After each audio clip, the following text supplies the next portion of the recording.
Good morning, all of you. We will continue with the history chapter, European powers in India, and we were having a look at the conquest of Bengal, page number 21. And we have already seen that Ali Vardi Khan, he was a strong ruler, and he understood, was also a wise ruler. He understood the real intentions of the British, and he kept them under check. But when he, after his death, Siraj Uddola, who was the son of his youngest daughter, he became the Nawab. So he was disliked by his relatives, and they planned to overthrow. So the Britishers, they tried to take advantage of this situation there. Then earlier, um, Ali Vardi Khan, he has also asked the Britishers not to fortify their settlements, and so what happened after his death, they began to fortify their factories at Fort William, and the Nawab officials, they resisted. They asked them to stop it, so they were insulted. And we have done this already, that Sirajuddaulah, he was angry by this, and he attacked Qasim Bazaar, which was an English factory, and he captured it. And we also studied about the Black Hole tragedy. Now, after all this, what happened? Robert Clive, he was sent from Madras, and he was sent along with Admiral Watson and his fleet. What is a fleet? A group of ships. A group of soldiers. Ships. A group of ships. Right. So, a group of ships, and they came to Bengal, they recaptured Calcutta. Here, the spelling is wrong of Calcutta, you can correct it. They recaptured Calcutta early in year 1757, and as a result of this, Sirajuddaulah, he signed a treaty with Robert Clive, and because of this treaty, the British, they got back their possessions, and they also got the right to trade freely in Bengal. Then the British, they, as as a part of the treaty, they promised that they will not interfere in the matters of the government. But this promise they never kept. They always interfered. Now, we have already seen that Sirajuddaulah, he was not liked by his relatives. They wanted to overthrow him. So, his own officials, relatives, and even the most important bankers, which were called as the Jagat Seths, now they were all against him. They wanted to remove him from his position. And Mir Jafar, who was the commander-in-chief of the Nawab's army, now he also wanted to become the Nawab himself. And so what he did, he get into talks with Clive, negotiated, discussed with him, and this he did with the help of a banker called Amin Chand. And so because Robert Clive, he wanted to remove Sirajuddaulah. So in order to get rid of Sirajuddaulah, Clive, he signed a treaty with Mir Jafar, and Clive promised that, okay, I will make you the new Nawab of Bengal, but in return, you will have to give so many concessions to the company, special preferences, special allowances, special preferences to the company, and also a fabulous wealth, means extraordinary large wealth for himself. So he said that, okay, we will make you the new Nawab of Bengal, but in return you have to do this for the company and also for me. Okay. Now, the beginning of the British political sway. Now, what we can say, that the beginning of the Britishers' hold or control or influence over India, now that can be traced back to the Battle of Plassey in 1757. And this battle was fought between the English and Sirajuddaulah, who was the Nawab of Bengal. Now, this Battle of Plassey, it is said to be a very decisive, it had far-reaching consequences and a very important battle. Now, in this battle, the Nawab, he was defeated and put to death. Obviously, the commander-in-chief of your army, now he has sided with the enemy. He is not fighting for you. So, obviously, how can you win? Can you win in this condition? In these circumstances? No, ma'am. Obviously, No, ma'am. No, ma'am. so, he lost, and he was put to death. And Mir Jafar, who was the commander-in-chief of Nawab's army, now he was made the new Nawab. And because, the Britishers have made him the Nawab, and then, in return for so many things. So he was just like a puppet in the hands of the English. And basically the English were now real the virtual rulers of Bengal. The real rulers were them, and only the Nawab was like a puppet. Can the puppet move on itself, on itself? No, ma'am. No. No, ma'am. No, You ma'am. have the No, ma'am. strings of the puppet in your hands. You move your hand and the strings move, and so does the puppet, right? You must have seen that. Yes, Yes, ma'am. Yes, ma'am. It Yes, says ma'am. Yes, that ma'am. the strings of Mir Jafar, they were in the hand of the Britishers, and they made him do whatever they wanted him to do. Okay, because the controls were in the hands of the, this is what we are talking about, Bengal. So in Bengal all this happened, and the English, they also got the right to trade without paying any duty in Bengal, Bihar and Orissa. And they also got the territory of 24 parganas. They got the right to collect revenue from these 24 parganas in and then, now they did not only have the right to trade freely in Bengal, Bihar and Orissa. So they were saving so much money, which either which on they would have given as trade duties. So they saved that money also, and now they also got the right to collect revenue from these 24 parganas. They were basically division, subdivision in a province. So they also got the right to collect revenue from these areas, and now they were collecting revenue, so means they were getting so much money in their hands, and now they had enough resources of their own, all right, to defeat their European rivals in India, for example the French and the Dutch. And so what we can say is that the Battle of Plassey, it laid the foundation of the British Empire in India, and it also paved the way, it also made the way for the British control over the rest of India. Means from here you could say they got a foothold from where they can put their foot on and then expand in the rest of the country. So the Battle of Plassey, it has so much importance because of all this. Now, after this Battle of Plassey, the Britishers, they made Mir Jafar the Nawab of Bengal. Now, he was not a capable ruler, and as we have already seen, he was just like a puppet in the hands of the East India Company. And till the time he was able to pay them money, it is mentioned in other books that he was like a sack of gold for them.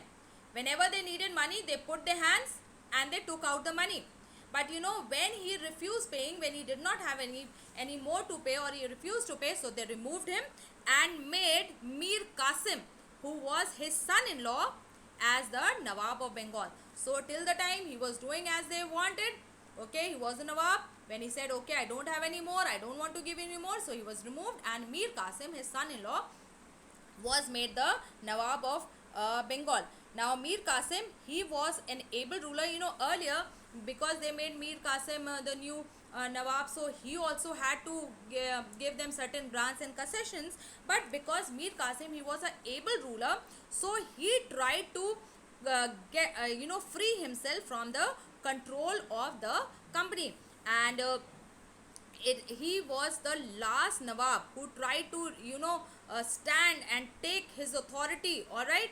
And so what he did, he reduced the expenditure on administration, removed the servants which were not good at their works, incompetent, and he also removed from his court all those who were close to the company. So all those people who were close to the company, he removed them from his court, all right, removed all those who were not working properly, reduced expenditure. And so when he started to act smart and do all this, so the company, they did not like it, and now they decided to overthrow Mir Qasim. So the Britishers announced that again they will make Mir Jafar as the ruler in Bengal in place of Mir Qasim. And when they made this, Not clear. what, beta? Yes, Myra, what were you saying? Ma'am, she is saying your voice is not clear. Is my voice not clear to all of you? No, ma'am. Ma'am, it is clear. Your voice is Okay. clear. Then Clear. beta, Myra, some It's very problem clear. at your end only. Okay, and because of all these confusions and everything, another battle was fought which was known as the Battle of Buxar. Now, Battle of Buxar is also a very important battle, and now this was fought between the English and the combined forces of three rulers. Which were these three combined forces? The Mir Mir Qasim, Qasim. the Nawab of Mir Bengal. Qasim, Mir Jafar. Alright, Mir Ma'am, Qasim, Mir who was Jafar. the Mir Nawab of Jafar. Bengal, Shah Alam, who was the Mughal emperor, and Shujauddaulah, who was Shujauddaulah. the Nawab of Awadh. Okay, so three forces combined together: Nawab of Bengal, Nawab of Awadh, and the Mughal emperor. They together combined forces fought against the English, and they clashed at Buxar in 1764, and here they were badly defeated by the English forces. And because they were defeated, so Mir Qasim, he fled, he ran away to Delhi, and Nawab Shujauddaulah and Shah Alam, they submitted themselves to the Britishers. Now, historians, they give a lot of importance to this Battle of Buxar. Now, according to Sir James Stephen, the Battle of Buxar, according to him, it deserves more credit than Battle of Plassey as to be the origin of the British power in India. Why? Because in this battle, it was not only the Nawab of Bengal but also the Nawab of Awadh. Now, Awadh was also a very important province, and the Mughal emperor who were defeated in this battle. In the Battle of Plassey, only the Nawab of Bengal was defeated. But in this battle, the combined forces of the Nawab of Bengal, the Nawab of Awadh, and Shah Alam II, who was the Mughal emperor, all three were defeated. And it gave the English an opportunity to bring under control the northwestern frontier of the province, northwestern frontier. Now, a comparison between these two battles. Ma'am, what is the meaning of frontier? The front part of something, all right, like north. What is the northwestern frontier of our country? Northwestern side. Ma'am, UP Ma'am, में Rajasthan. Ma'am, Rajasthan. Yes, Rajasthan. Rajasthan. Rajasthan. Yes, ma'am. So Excuse me. that Ma'am, the Gujarat. border, you can say, that was the northwestern, that is Rajasthan border. That is the northwestern frontier of our country. Excuse me, ma'am. Yes, beta. Ma'am, can you please rename the rulers who fought in the Battle of Buxar? Beta, Mir Qasim, the Nawab of Bengal, Shujauddaulah, the Nawab of Awadh, Shah Alam II, who was the Mughal emperor. These three Okay, ma'am. were together, and together these three combined forces fought against the English forces, and still they could not win. Okay, so a comparison between these two battles. Now, there are some differences. The Battle of Plassey, they made the Britishers the master of Bengal. Only after after the Battle of Plassey, they were made the masters of Bengal.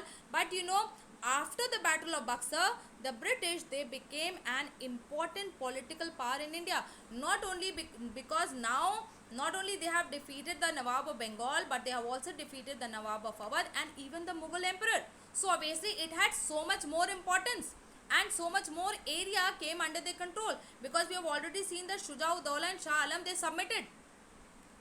Alright, so those areas, they also got under their control. Then the Battle of Plassey was won through conspiracy, because Robert Clive and Mir Jafar, they conspired. Alright, they signed a treaty, they conspired, and Robert Clive said, okay, we will make you the next Nawab and you don't fight. So it was through a conspiracy. But the Battle of Buxar, it was won because of the superiority of the British forces, because they had much better troops. Okay, they were better in that area, and that is why they won, because they were three combined forces and still the English won. So obviously military wise, they were much stronger. Okay, so it was because of the superiority that they won here. Then in the Battle of Plassey, the Nawab of Bengal was defeated, whereas in the other battle, the Nawab of Awadh, the Nawab of Bengal, and the Mughal Emperor Shah Alam, they were all defeated. Now, after this battle of Buxar, Robert Clive, he entered into a treaty with Shuja'ud-Dawla, and by this treaty, the Nawab, he had to give, because they surrendered. So now you had to pay the British also certain money, certain compensation. Okay, so according to this treaty, the Nawab, he had to surrender or give Allahabad, now Prayagraj, and Kara. Okay, so Allahabad and Kara to the company, and they also agreed, he also agreed to pay 50 lakh rupees at war compensation. So imagine 50 lakh rupees in 1764. Even today, 50 lakhs is a big amount. Consider 1764. At that time, he had to pay 50 lakh as war compensation. And then, later on, Clive, he also signed the Treaty of Allahabad on 12th August 1765, and this he signed with the Mughal Emperor Shah Alam II. And by this treaty, the Mughal Emperor, it is said that he was taken under British protection, means he came under the control of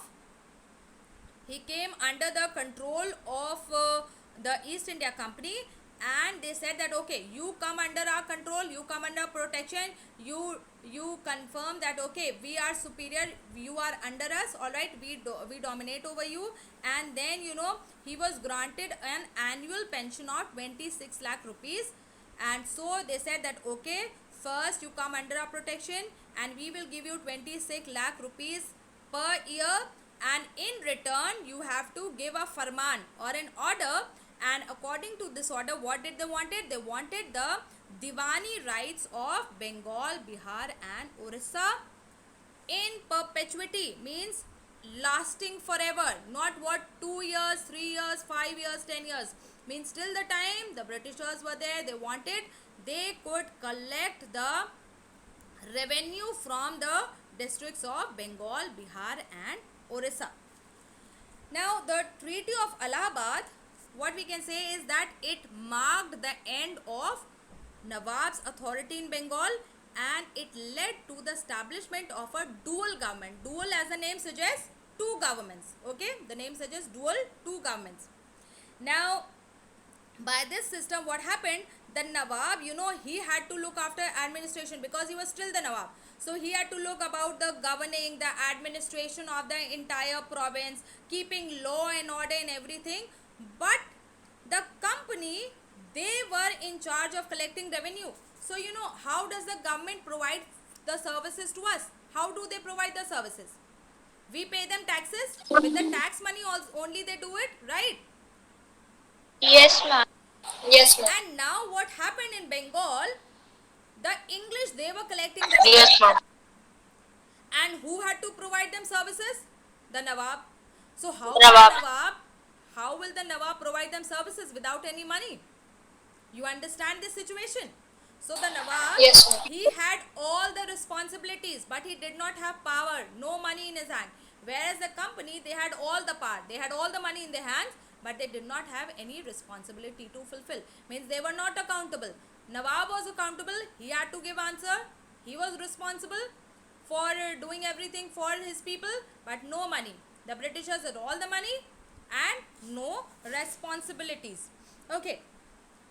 So we come to the dual system. Now we have read that by this Treaty of Allahabad, the company, they got the right to collect revenue. So not only did they get the right to collect revenue, but they also got the right to control the army in Bengal.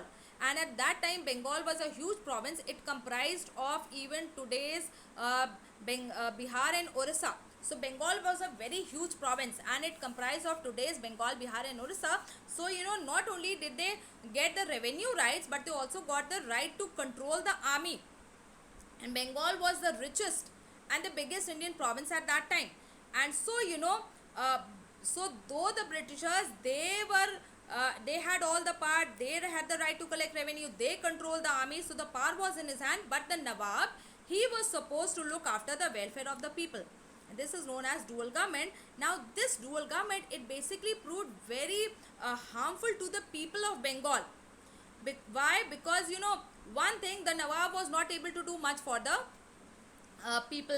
Then the company's officers, they were corrupt and they were greedy, and the collector, the people who collected taxes, they were called as Amil. Now what they did is, a certain portion they had to give to the company, but they tried to get more from the peasants. All right, they cruelly collected as much money as possible from the peasants, from the farmers. So like, though they had to give to the company only 10, but they wanted to collect 20, 25. Why? So that the rest they can put in their own pockets, and only 10 they have to give to the company. So they cruelly, by force, troubling the people, oppressing the people, they tried to collect more from the peasants. And as a result, the condition of the peasants, it became very bad, it became miserable, very bad. The company, it gave no help to them in times of drought. So whenever there was a drought, what is drought? Ma'am, lack of water. All Ma'am, right. lack of water. Yes, Ma'am, lack of water. shortage of water. Scarcity of And water. so when there was a when there was a drought there, they did not help them in times of drought. And then as a result of drought, you get a famine. What is a famine? Ma'am, lack of food. Lack of Shortage of food. food. Okay, Ma'am, lack of what do you call that in Hindi? ma'am, खाने की Ma'am, कमी. Bhukmari. Ma'am, Bhukmari. Bhukmari. Bhukmari.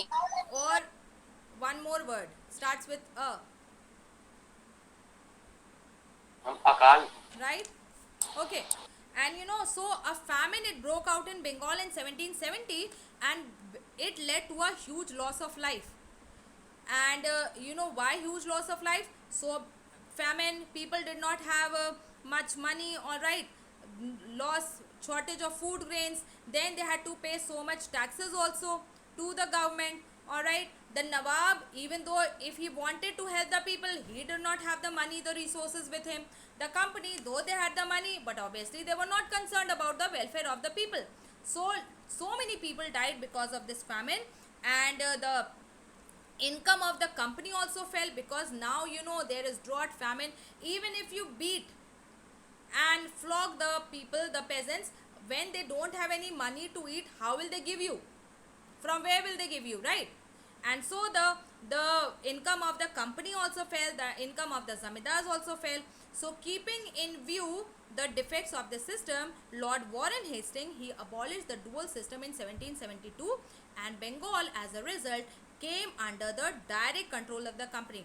Till now it was indirectly under their control, because the Nawab was still there. But after 1772, Bengal, it came directly under the control of the Britishers. Okay. Ma'am, it is 1722. 70, no beta, it is wrongly mentioned. It is 1772, not 1722. Make it correct. Dual system ended in 1772, because see, just before it, what is the date you get? 1770, right? Yes, ma'am. So how can we go back, Wow. right? Yes, ma'am. And Ma'am, in my book, it was written 1722. in my Yes, book ma'am. also it is Ma'am, in mentioned my also. 1772. Ma'am, in my also. It is written that, but it is wrongly printed. Because you see, when did they start this system of dual government? In Ma'am, 1770. no, they started after the Battle of 1770. Buxar. After the Battle of Buxar, right? Battle of Buxar itself was fought in 1764. So how can we go back to 1722 when they have not even started the dual system? Then how can they abolish it then? Okay. So it is 1770. Okay, ma'am. All right. So Robert Clive, he came to India as a ordinary servant of the company, and then he rose to be the governor of Bengal for 2 terms, from 1758 to 60, and then again from 1765 to 1767. Then he showed that he had qualities of a military commander during the Second Carnatic Wars, and though the odds were against him, but still he won the victory. Then he also won the Battle of Plassey in 1757. He was a shrewd means sharp power, having sharp powers of judgment. You can make good judgments. You had sharp power of making good judgments. So he was a shrewd statesman. Now, who is a statesman? He is a politician who had a long and respectable career at the national or international level. Now, it could be a national level leader or an international level, but who had a long and respectable career. So, he was a shrewd statesman, he was a reformer, and he is regarded to be the founder of the British rule in India. Now, after the death of Aurangzeb, he is said to be the last of the greater Mughals, right? Aurangzeb? And after that, Yes, then ma'am. we had the lesser Yes, Mughals, ma'am. and these lesser Mughals were not as capable and able rulers and strong rulers as the greater Mughals.